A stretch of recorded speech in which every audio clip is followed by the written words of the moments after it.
ஆண்டவரே, நீரோ என் பாதங்களை கழுவுவது. அதற்கு இயேசு, நான் உன் பாதங்களை கழுவாவிடில்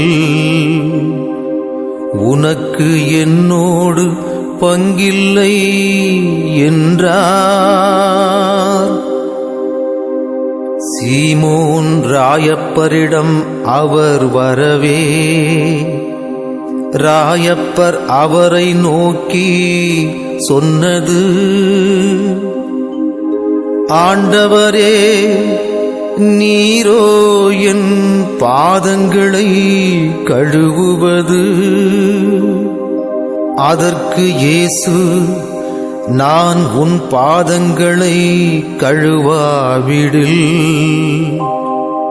உனக்கு என்னோடு பங்கில்லை என்றார்.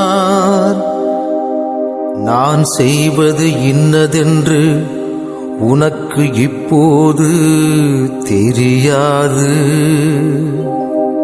பின்னரே விளங்கும். ஆண்டவரே, நீரோ என் பாதங்களை கழுவுவது. அதற்கு இயேசு, நான் உன் பாதங்களை கழுவாவிடில் உனக்கு என்னோடு பங்கில்லை என்றார்.